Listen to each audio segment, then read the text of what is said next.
Krishna to each and everyone. So कैसे हो आप सब? आई होप आप सब बहुत अच्छे होंगे। सो आज हम करने जा रहे हैं अपना BSDS 184 रेडियो लेखन का असाइनमेंट। ओके, तो जो बच्चे प्रिपेयर है 2025 एग्जामिनेशन के लिए, मतलब जिन बच्चों ने 2023 में 2024 में जून के सेशन में एडमिशन लिया है, जुलाई के सेशन में एडमिशन लिया है, उन लोगों के लिए है ये असाइनमेंट। और जिन लोगों ने इसका पेपर दे दिया लेकिन असाइनमेंट सबमिशन नहीं किया, वो भी करा सकते हैं, अपने नंबर अभी लगवा सकते हैं। ठीक है, सो लेट गेट स्टार्टेड। और एक और बात बता दूँ, ये आपको स्टार्टिंग होगा इसका सबमिशन 31 मार्च को 2025 में, और 30 सितंबर को बंद हो जाएगा। तो इससे पहले बना के सबमिट करा लेना, और 30 सितंबर के पहले होगा, ये डेट आगे बढ़ेगी। ठीक है, to get ready to learn it. तो ये क्वेश्चन नंबर 1 है, रेडियो लेखन क्षत्रिय कार्य। ठीक है, सबको ये लिखना है। देन रेडियो से प्रसारित समाचार लेखन में किन किन बातों का ध्यान रखना पड़ता है, उदाहरण स्पष्ट कीजिए। या फिर ये वाला क्वेश्चन, रेडियो भेंटवार्ता का आशय स्पष्ट करते हुए लगभग 500 शब्दों में रेडियो भेंटवार्ता की स्क्रिप्ट तैयार कीजिए। इन दोनों में से कोई एक वर्ड करना है 800 शब्दों में, जो कि 40 नंबर का है आपका। ठीक है, तो अथवा में से हमने पूरा सॉल्व किया हुआ है, तो आप भी करना। वेलकम बैक टू योर शा क्लासेस वापस से। ठीक है, या क्वेश्चन नंबर 1 और 2 दोनों दे रखे हैं आपको। क्वेश्चन नंबर 1 और अथवा वाला भी दे रखा है, लेकिन हमने क्वेश्चन नंबर 1 किया है। हम कौन सा कर रहे हैं? क्वेश्चन नंबर 1 कर रहे हैं। आप चाहे तो ये वाला भी कर सकते हो। ठीक है, आते हैं इस पर। रेडियो से प्रसारित सामाजिक लेखन में ध्यान रखने बातें योग्य ये है कि रेडियो समाचार लेखन एक विशिष्ट कला है, जिसमें पत्रकार को संक्षिप्त, प्रभावी और सटीक जानकारी प्रस्तुत करनी चाहिए। समाचार में बहुत अच्छी तरीके से, बहुत यूनिक वे में लिखा जाता है, और लोग जिसे देखे इफेक्टेड हो, ऐसे तरीके से लिखा जाता है। रेडियो पर समाचार लेखन कई खास बातें होती है जो टेलीविज़न या पत्रिकाओं से अलग होती है।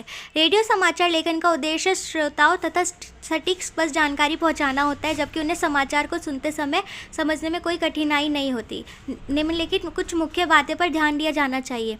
सहज और सरल भाषा का प्रयोग, उसमें ऐसी भाषा लिखी रहती है कि वो कोई भी इजीली समझ जाए। रेडियो पर समाचार सुनते समय श्रोता कौन होता है? जो सुन रहा है, के पास इसे दोबारा सुनने का मौका नहीं होता है ना। एक बार बच गया तो बच गया। ऐसा नहीं कि यूट्यूब में आपने चला ली प्लेलिस्ट और वापस पहले आ गए, वो नहीं होता उसमें ऑप्शन, वो टीवी में भी नहीं होता। इसलिए समाचार लेखन में भाषा का सरल और स्पष्ट होना बहुत ज़्यादा इंपॉर्टेंट है। अगर वही क्लियर नहीं आई आवाज़, तो बंदे को समझ ही क्या आ रहा है, क्या फ़ायदा उस रेडियो का, जब वो आवाज़ ही नहीं समझा सकता। जटिल और कठिन शब्दों का प्रयोग नहीं करना चाहिए। उदाहरण के तौर पर, अगर समाचार में संवैधानिक संशोधन का जिक्र है, तो इसे संविधान में बदलाव के रूप में सरल किया जा सकता है। उदाहरण, केंद्र सरकार ने कल संसद में एक नया बिल पेश किया जिससे कई महत्वपूर्ण बदलाव किए गए। ये वाक्य सुनने में आसान और सीधा है, जिससे श्रोता तुरंत समझ सकता है कि क्या हुआ है, क्या नहीं हुआ है। समझ आए तो बिल्कुल ही ईजी वर्ड्स, ईजी सेंटेंस वहाँ पे एक्सप्लेन किए जाते हैं। संक्षिप्तता मतलब बड़ी से बड़ी न्यूज़ को छोटा कर दिया जाता है।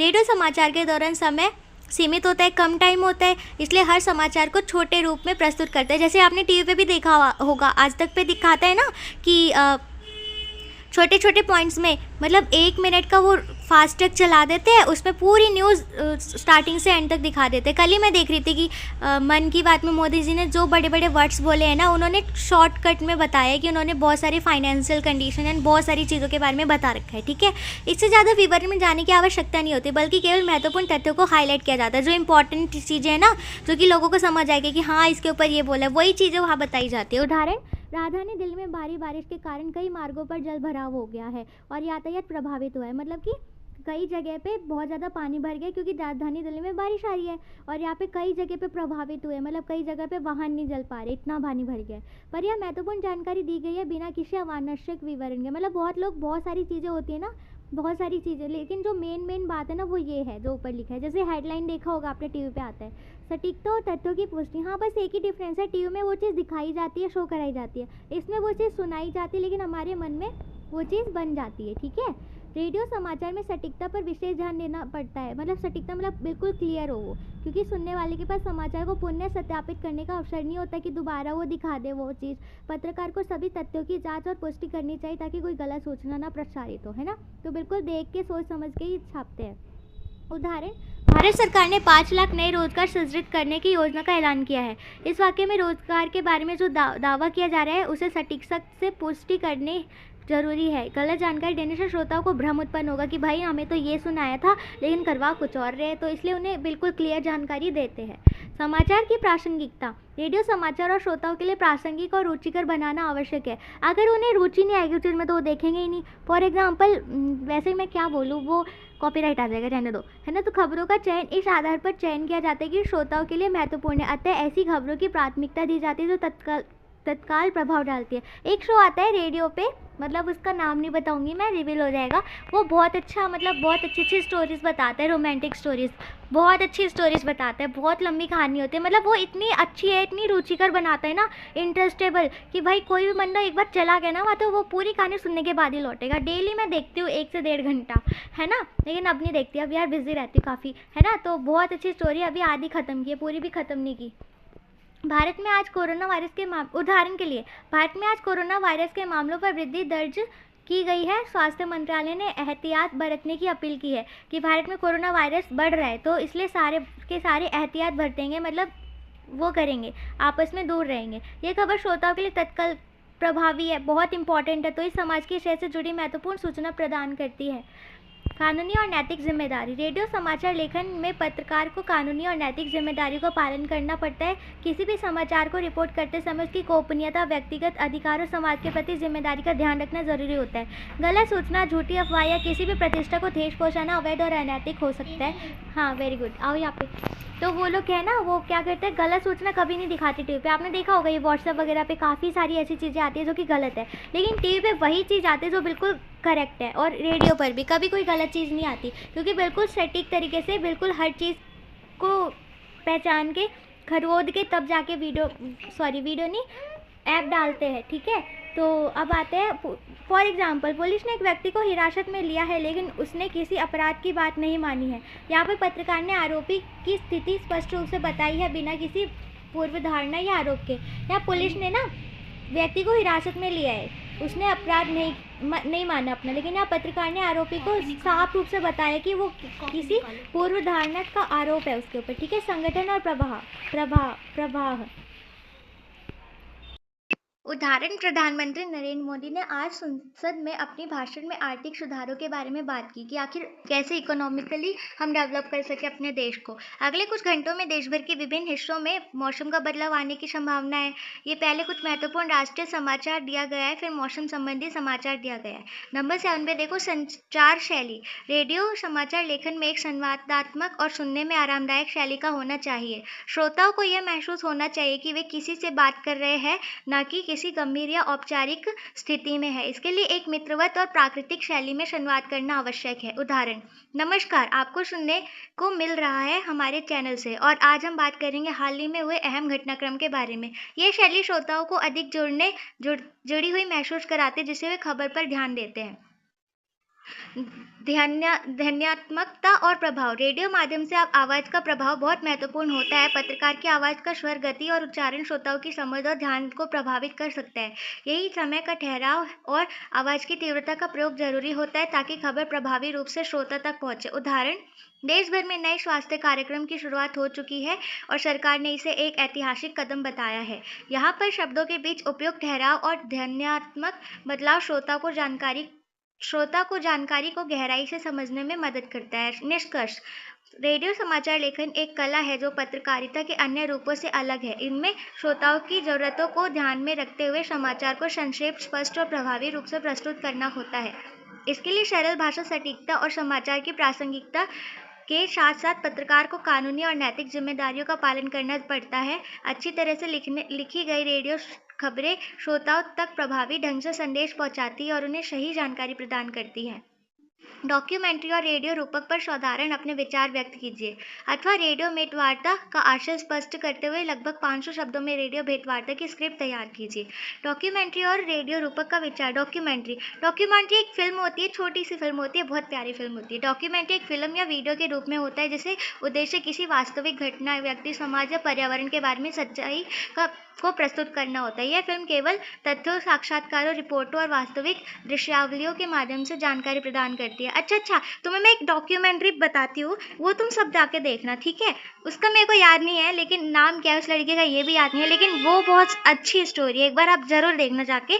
आप सर्च करना यूट्यूब पे Travancore Kerala story, old Kerala story, एक डॉक्यूमेंट्री है भाई साहब, मैं देख के हैरान रह गई।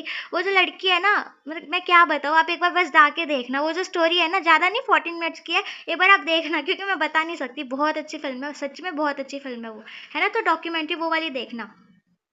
डॉक्यूमेंट्री का उद्देश्य किसी विशिष्ट मुद्दे और जो स्टोरी मैं बता रही हूँ ना वो डॉक्यूमेंट्री के बारे में, उस लड़की की रियल फुटेज है केरला में, वहाँ पे ना उसकी रियल मतलब जैसी जो कांड उसने किया था ना खुद के साथ, वही वहाँ पे सेम टू सेम ऐसी ऐसी हाथ में वो लेके और खड़ी है वो लड़की, हाथ में मतलब नारियल काटने वाला नहीं होता, वो लेके खड़ी है वो लड़की। उसकी ऐसी इमेज है ना कि आप देख के डर जाओगे, एक बार चाहो तो सर्च करके देख लो। उस लड़की का नाम याद नहीं आ रहा मेरे को, बस कुछ तो नाम था उसका, लेकिन स्टोरी बड़ी अच्छी लगी मुझे।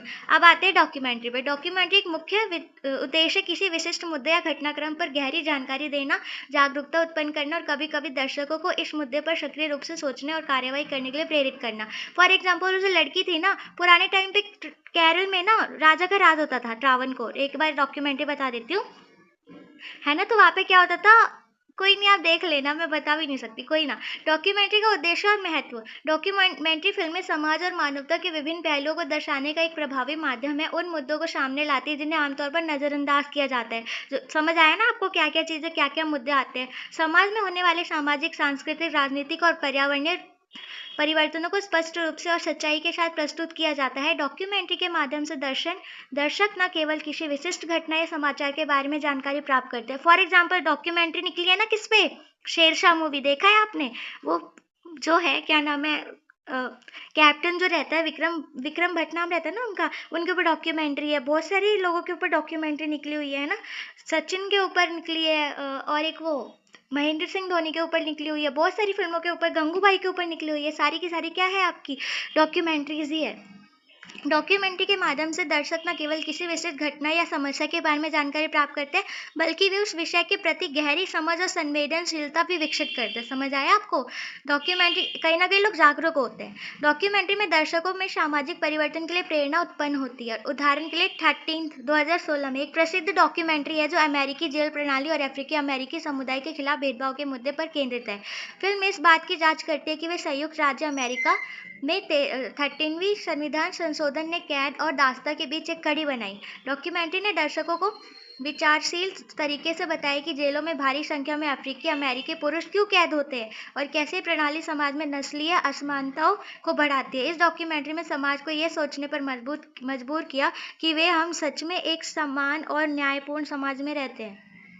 नेक्स्ट देखो, द सोशल डिलेमा, ये 2020 में आई है। ये डॉक्यूमेंट्री सोशल मीडिया पे प्रभावित आधारित मूवी है। इसे तकनीक विशेषज्ञ, शोधकर्ता और निर्माता और साक्षात्कारों के माध्यम से यह बताया गया है कि कैसे सोशल मीडिया प्लेटफॉर्म्स ने हमारे मानसिक स्वास्थ्य, समाजीकरण और व्यक्तिगत जीवन को प्रभावित किया है। यह फिल्म दर्शकों को सोशल मीडिया के सकारात्मक और नकारात्मक पहलुओं को समझाने का प्रयास करती है और जागरूकता फैलाने के लिए महत्वपूर्ण दस्तावेज बन जाती है। फॉर एग्जाम्पल, जो सोशल मीडिया है, कई लोगों को एडिक्शन हो जाती है उसे, और कई लोग उस पर अपना करियर भी बना लेते हैं। तो कहीं ना कहीं negative and positive points both है यहाँ पे, है ना। और कई लोगों को आदत सी पड़ जाती है कि जब तक देखते नहीं ना, नशा हो जाता है उनको, ये चीज़ होती है। तो रेडियो रूपक वह तकनीक है जिसमें रेडियो प्रसारण के दौरान प्रतीकों, रूपकों और साहित्यिक शैलियों का उपयोग किया जाता है ताकि श्रोताओं को बिना दृश्य के किसी भी विशेष स्थिति या विचार का एहसास हो सके। रेडियो एक केवल श्रव्य माध्यम है और इसलिए इसका सबसे बड़ा चुनौती यह होती है कि किसी दृश्य चित्र के बिना भावनाओं और विचारों और संदेशों को प्रभावित रूप से संप्रेषित करता है। रेडियो रूपक का प्रयोग इस उद्देश्य से किया जाता है कि श्रोता अपने दिमाग में ये चित्र या भावनात्मक प्रतिक्रिया उत्पन्न कर सके, जिससे संदेश और विचार अधिक प्रभावी हो सके। रेडियो रूपक का उद्देश्य और महत्व। रेडियो रूपक का उद्देश्य श्रोताओं को किसी संदेश को समझने में मदद करना और उनके मन में गहरे प्रभाव डालना है। जब कोई विचार या घटना से शब्दों में व्यक्त की जाती है तो श्रोता को उसे अपने दिमाग में स्पष्ट रूप से चित्रित करने में कठिनाई हो सकती है।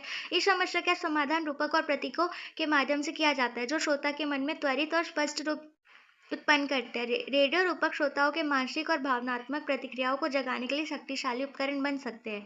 उदाहरण, हम सभी एक ही जहाज पर हैं। रेडियो समाचार पर कार्यक्रमों में रूपक अक्सर सुनने को मिलता है। ये रूपक समाज या राष्ट्र की स्थिति को व्यक्त करने के लिए प्रयोग किया जाता है। जब किसी समाचार या प्रसारण में कहा जाता है हम सभी एक ही जहाज पर हैं, तो इसका अर्थ है कि वे सभी लोग एक ही समाज या देश का हिस्सा है, और यदि किसी एक को नुकसान होता है तो सभी को उसका असर महसूस होता है। यह रूपक का उद्देश्य श्रोताओं को सामूहिक जिम्मेदारी की भावना को जागृत करना है। फॉर एग्जाम्पल टाइटैनिक, ये तो नहीं था कि भाई एक ही बंदे को महसूस हो रहा था, सारे के सारे डूब रहे थे, ऐसा था। लेकिन फिर भी यार 4 लोग बच के आए थे, सोचने वाली बात है। कितने लोग गए थे ऐसे, बताना जरा मेरे को कमेंट बॉक्स में। सपने मोल लो एक अन्य रेडियो रूपक हो सकता है जिसका उपयोग किसी व्यक्ति की ऐसी स्थिति को व्यक्त करने के लिए किया जाता है जिसमें वह किसी स्थिति या समस्या को समझने में असमर्थ है। सपने का उल्लू रूपक यह दिखाता है कि किसी व्यक्ति को उसके आसपास की वास्तविकता को समझने के लिए कुछ समय चाहिए। यह रूपक किसी भी भ्रमित या असमर्थ होने की स्थिति को दर्शाता है जो रेडियो पर सुनते ही श्रोताओं को एक मानसिक चित्र प्रस्तुत करता है। अब निष्कर्ष, डॉक्यूमेंट्री और रेडियो रूपक दोनों ही संचार के प्रभावी माध्यम है जो विभिन्न तरीकों से दर्शकों और श्रोताओं तक संदेश पहुंचाने का काम करते हैं। जहाँ डॉक्यूमेंट्री सच्चाई और वास्तविकता के आधार पर दर्शकों को एक गहरी समझ देती है, वही रेडियो रूपक एक मानसिक और भावनात्मक प्रभाव उत्पन्न करते हैं, श्रोताओं के मन में चित्र और विचार उत्पन्न करते हैं। दोनों का उपयोग सूचना का प्रसार और जागरूकता को बढ़ावा देना है, लेकिन ये विभिन्न माध्यमों और शैलियों का उपयोग करते हैं। इन दोनों के माध्यम से समाज में बदलाव और संवेदनशीलता को बढ़ावा दिया जा सकता है, जो कि सामाजिक, राजनीतिक और सांस्कृतिक दृष्टिकोण से अत्यंत महत्वपूर्ण है। अब आते हैं हम अपने ख पार्ट पे। इसमें आपको 400 वर्ड्स में देना है, जो पहले दिया था उसमें आपको 500 या 800 समथिंग कुछ था। आई थिंक 800 वर्ड्स में देना था आंसर, ठीक है। रेडियो पत्रिका और व्यक्ति चित्र का साधारण प्रकाश डालिए। रेडियो पत्रिका और व्यक्ति चित्र पर प्रकाश। रेडियो पत्रिका एक प्रकार का रेडियो कार्यक्रम है जो विभिन्न विषयों पर आधारित होती है। इसमें कई खंड होते हैं जैसे समाचार, साहित्य, संस्कृति, संगीत, स्वास्थ्य, विज्ञान, खेल और समाज से जुड़े मुद्दे। यह विविध और आकर्षक कार्यक्रम होता है जिसे श्रोताओं को सूचित करने, जागरूक करने और मनोरंजन प्रदान करने के लिए उद्देश्य से प्रसारित किया जाता है। रेडियो पत्रिका में विभिन्न प्रकार के लेख, साक्षात्कार, संगीत और चर्चा होती है जिससे श्रोताओं को एक व्यापक जानकारी मिलती है। रेडियो पत्रिका का मुख्य उद्देश्य श्रोताओं के मनोबल को बढ़ाना और उन्हें मनोरंजन के साथ साथ ज्ञान भी प्रदान करना होता है। इस प्रकार के कार्यक्रमों में श्रोता विभिन्न विषयों पर चर्चा करते हैं और उनकी जिज्ञासा और रुचि को बढ़ाते हैं। रेडियो पत्रिका श्रोताओं को समाज में हो रहे परिवर्तनों, नई घटनाओं और सामाजिक मुद्दों से अवगत कराती है। उदाहरण, भारत में प्रसारित होने वाली आकाशवाणी की रेडियो पत्रिका में श्रोताओं को सामाजिक और सांस्कृतिक मुद्दों पर जानकारी दी जाती है। इसमें स्वास्थ्य संबंधी जानकारी, सांस्कृतिक कार्यक्रमों की जानकारी या फिर साहित्यिक चर्चा की जाती है जो श्रोताओं के लिए ज्ञानवर्धक होता है। व्यक्ति चित्र, पर्सनैलिटी प्रोफाइल। व्यक्ति चित्र एक रेडियो कार्यक्रम है जिसमें किसी प्रसिद्ध या महत्वपूर्ण व्यक्ति के जीवन, कार्य, उपलब्धियों के बारे में विस्तार से चर्चा किया जाता है। आपने देखा होगा रेडियो एफएम या रेडियो मिर्ची पे एक बार मनीष पॉल आया था और वो वहाँ पे भी मजाक करे जा रहा था। मतलब कहीं ना कहीं उसका जो कैरेक्टर है कॉमेडियन जैसा है ना, तो वहाँ पे भी कॉमेडियन जैसे कर रहा था हरकतें, कह रहा था मेरे को तो कोई देख नहीं पा रहा, मैं तो ऐसे आया हूँ, अच्छी बात है कोई देख नहीं पा रहा। तो कहीं ना वहाँ पे कई सारे कैरेक्टर्स को बुलाते हैं, उनका इंटरव्यू लिया जाता है, फिर वो सुनाया जाता है कि हाँ भाई ऐसा ऐसा सीन है इनके साथ, ये ऐसे थे, ये वैसे थे, है ना। इसमें उस व्यक्ति की खासियतों, संघर्ष, सफलता और कहानियों, उनके व्यक्तित्व के विषय, पहलुओं और उजागर किया जाता है। अच्छा, किसने साइंस ऑफ स्टूपिड देखी है? मेरा फेवरेट शो था ये साइंस ऑफ स्टूपिड। भाई उसमें साइंस भी पढ़ने को मिलती थी और साथ में जो लोग अप्लाई करते थे ना भाई, ऐसे गिरते थे ना। मनीष पॉल का शो आता था ये नेशनल जियोग्राफिक पे, आप जरूर देखना, बहुत अच्छी है ये, बहुत अच्छे मतलब इसमें हंसाता है वो, ठीक है। और तो इसमें हर चीज़ बताते हैं, सांप के बारे में, एनाकोंडा खा जाए तो क्या करना चाहिए एंड सो ऑन, बहुत सारी चीज़ें, है ना। तो सॉरी मैं पढ़ाते ये सारी चीज़ें डिस्कस करने लग जाती हूँ, करना चाहिए वैसे। ये कार्यक्रम श्रोताओं को उस व्यक्ति की सोच, आदतों और जीवन शैली में परिचित कराता है और उन्हें प्रेरणा देने का काम करता है। व्यक्ति चित्र कार्यक्रम में कभी कभी व्यक्ति के साथ साक्षात्कार भी होता है। मैंने बताया इंटरव्यू को साक्षात्कार कहते हैं हिंदी में, ठीक है, जिसे सीधे श्रोता के तौर पर उसके विचार और दृष्टिकोणों को सुन सकते हैं। ये कार्यक्रम श्रोताओं के लिए प्रेरणा स्रोत बन सकता है क्योंकि इसमें बताया जाता है कि कैसे व्यक्ति ने अपने कठिन समय और संघर्षों से जूझते हुए सफलता हासिल की। फॉर एग्जाम्पल देखो, उत्कर्ष शर्मा है जो गदर में आया था चाइल्ड एक्टर के तौर पे, और अब देखो कितना बड़ा लीड एक्टर बन गया है गदर का, है ना। तो उसका भी ऐसे ही हुआ था। तो कुछ बातें हैं जो लोग सुनना चाहते हैं तो वो लोग जाते हैं वहाँ पे, जो लोग सुनना चाहते हैं, ठीक है। उदाहरण, मन की बात किसकी होती है? प्रधानमंत्री नरेंद्र मोदी की। ये तो सबको पता है ना, अच्छा लगता है सुन के, मैं बोर हो जाती हूँ मगर, है ना। तो उनके कार्यों पर आधारित व्यक्ति चित्र प्रसारित किए जाते हैं। वो हर साल होता है ना मन की बात, और वो जो बच्चों को बुला के वो बहुत बड़ा वो बात बताते कि स्मार्ट वर्क करे या हार्ड वर्क करे, वो कहते दोनों करो, है ना। तो इस कार्यक्रम में उनके दृष्टिकोण, उनके संघर्ष और उनके नेतृत्व के बारे में श्रोताओं को जानकारी दी जाती है। ये कार्यक्रम प्रेरणा देने के साथ साथ उन व्यक्ति तत्वों के बारे में भी बताता है जो समाज में महत्वपूर्ण योगदान दे रहे हैं।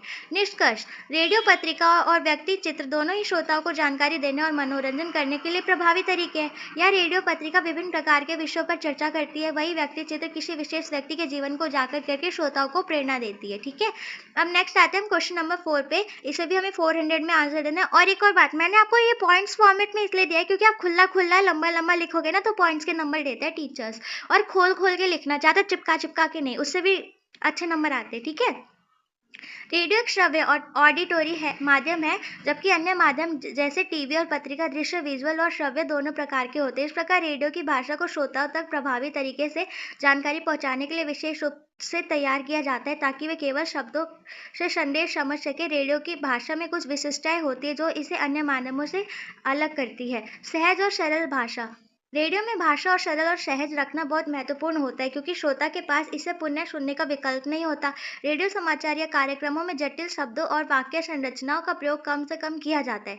रेडियो की भाषा में ऐसे शब्दों का प्रयोग किया जाता है जो सीधे और तुरंत समझ में आ सके। ठीक है, मेरे को दिन लगता है यार सुदिन नहीं बोलता है, वो तो पूरी तरह से है ना, ऐसे बोलते हैं, सॉरी।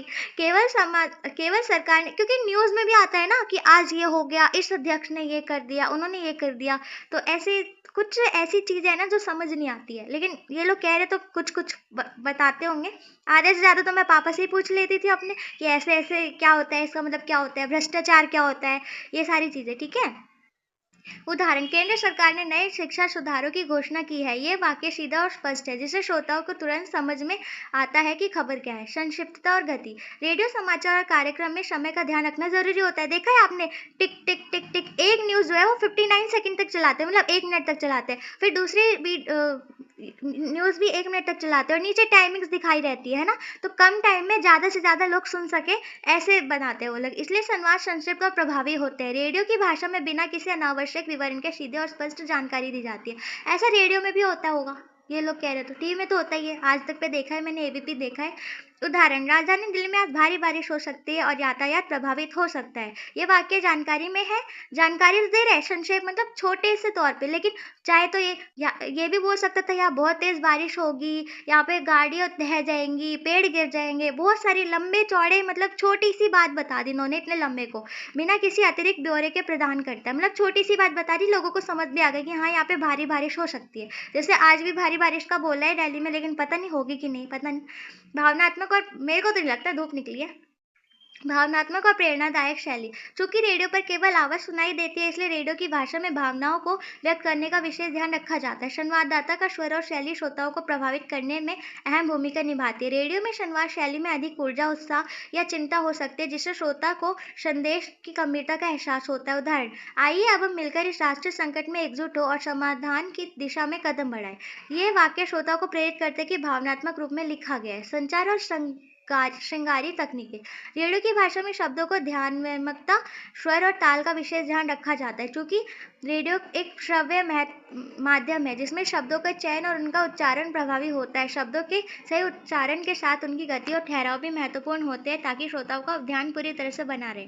दृश्य चित्रण का भाव, रेडियो के दृश्य चित्रण का भाव होता है, लेकिन श्रोताओं के मन में स्पष्ट चित्र उत्पन्न करने के लिए रूपक और उदाहरण का उपयोग किया जाता है। ये श्रोता कोई खबर या कार्यक्रम सुनाते हैं जो दृश्य रूप में कोई चित्र या दृश्य से नहीं मिलता, बल्कि उसे अपने शब्दों के माध्यम से मानसिक चित्र बनाना पड़ता है। फॉर एग्जाम्पल, कई आपने सुना होगा रात को ना जुबिली हिट्स का एक शो आता है, उस पर रेडियो एफएम या एफएम गोल्ड पे आता है, उसमें जो स्टोरी सुनाते हैं ना, एक बार की बात है, एक लड़का था, एक लड़की थी, दोनों बहुत प्यारे थे, आपस में वो प्यार करते थे, ऐसे ऐसी, मतलब ऐसी ऐसी स्टोरीज बता देते हैं ना कि भाई हमें ना अपने मन के अंदर ही ऐसी ऐसी चीज़ें दिखने लग जाती है कि हाँ एक सुंदर सी लड़की है, एक प्यारा सा लड़का है, दोनों आपस में प्यार में लगे पड़े हैं, है ना। तो मतलब कहीं ना कहीं हमारे मन में इफेक्ट कर जाती है वो चीज़, हमारे मन में वो चीज़ बनने लग जाती है। और रेडियो पे ना एक कहानी है, तुम जरूर सुनना।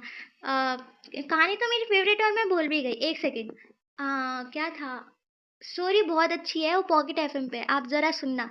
इतनी मोहब्बत है, इतनी अच्छी स्टोरी है ना, एक बार आप सुनोगे ना, मन नहीं करेगा जाने का। अगर मैं सुनाने बैठ जाऊँ ना, दिन कम पड़ जाएँगे, इसलिए मैं कह रही हूँ एक बार आप जाके सुनना, सर्च मारना, रेडियो एफएम डाउनलोड करना, उसमें सुनना, इतनी मोहब्बत है। लेकिन पढ़ाई से डिस्ट्रैक्ट मत होना, डेली सुनना पढ़ने के बाद, ठीक है? 1 घंटा, आधा घंटा, इतनी अच्छी स्टोरी है ना भाई, मैं बता नहीं सकती, बहुत अच्छी स्टोरी है। वही हमारे अंदर मतलब उभारने लग जाती है चीज़ों को, बहुत अच्छी स्टोरी है, जो ये बताने की कोशिश कर रहा है ना, मेरा चैनल जो यहाँ पे है, कि ऐसे-ऐसे स्टोरी सुनाते हैं रूपक के रूप में, तो वो हमारे मन में बनने लग जाती है। वही चीज़ वापस सेम टू सेम है। वो भी एक रेडियो ही है, रेडियो एफएम जो भी है एक तरीके का प्राइवेट है ना? निष्कर्ष, रेडियो की भाषा में विशेषताएँ इस अन्य माध्यमों से अलग करती है। रेडियो में संवाद का तरीका अन्य सरल, संक्षिप्त और प्रभावशाली होता है। इसमें भावनाओं को व्यक्त करने के लिए विशेष ध्यान दिया जाता है और शब्दों की ध्यानात्मकता पर जोर दिया जाता है। ऐसे-ऐसे वर्ड बोले जाते हैं ना, जिससे लोग पक्का देखेंगे उसे, पक्का पक्का उन्हें अट्रैक्ट करेंगे वो चीज़ें। अगर वो नहीं बोलेंगे तो कोई फ़ायदा ही नहीं सुनने का, कोई आएगा ही नहीं सुनने। इसलिए ध्यानात्मकता पर जोर दिया जाता है। रेडियो की भाषा श्रोताओं के दिमाग में चित्र उत्पन्न करने के लिए रूपक और उदाहरणों का उपयोग करती है, जिससे श्रोता बिना दृश्य के भी समाचार और कार्यक्रमों का अनुभव कर सकते हैं। क्वेश्चन नंबर 5, मुक्त शिक्षा प्रणाली में रेडियो की भूमिका विवेचन कीजिए। मुक्त शिक्षा प्रणाली में रेडियो की भूमिका।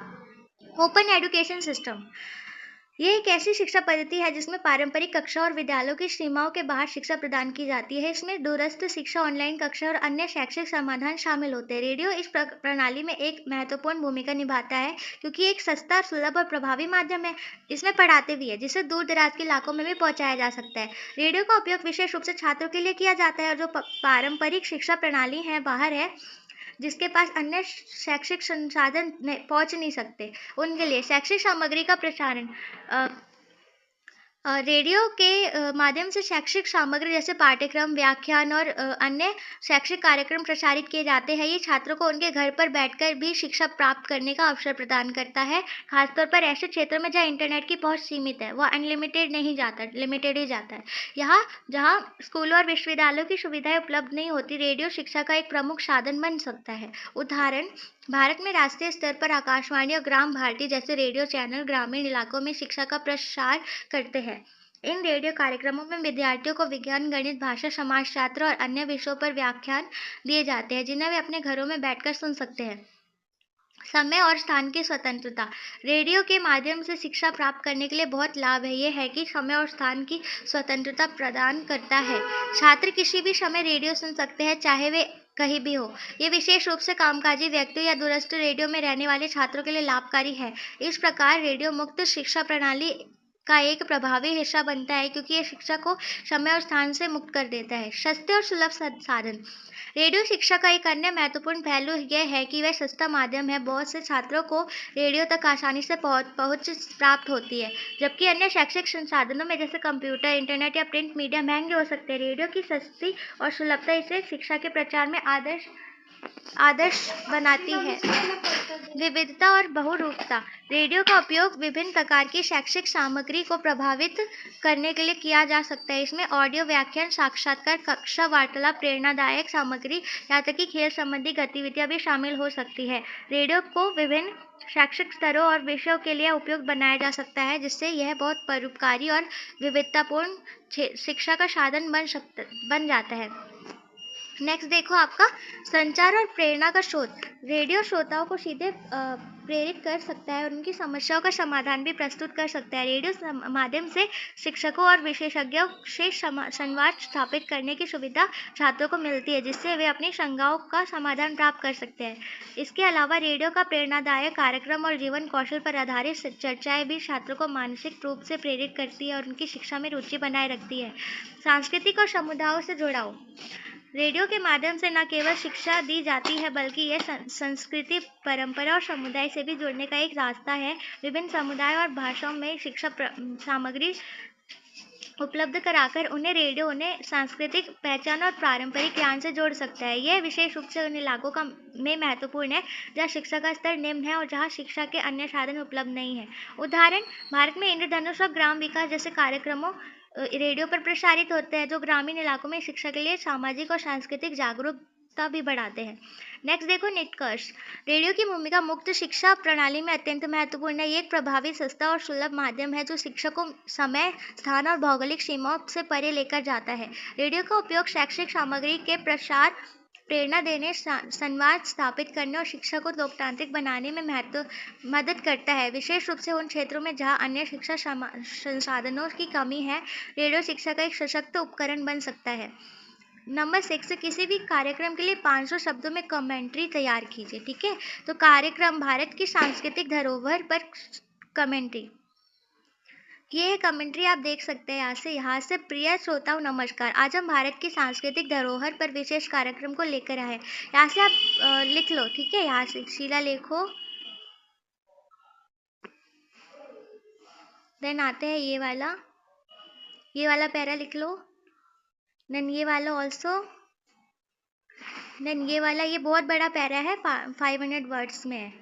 और खंड कहाँ पे है ये, आपको 200 वर्ड में टिप्पणी लिख ले। रेडियो माध्यम क्या होता है बच्चों के लिए, रेडियो कार्यक्रम, वार्ता, रेडियो नाटक, ये क्या है। रेडियो माध्यम का ये लिख लो 200 वर्ड्स में। देन बच्चों के लिए रेडियो कार्यक्रम 200 वर्ड्स। देन वार्ता पर टिप्पणी 200 वर्ड्स। देन रेडियो नाटक पर टिप्पणी 200 वर्ड्स। ठीक है, आई होप आपको समझ आ गया होगा। एंड अगर आपको इग्नू के असाइनमेंट की नीड है तो इस नंबर पर कांटेक्ट कर सकते हैं। पर PDF 30 रुपीज़ अगर आपको स्कैन चाहिए, पर हैंड रिटन असाइनमेंट 300 रुपीज़ पर असाइनमेंट।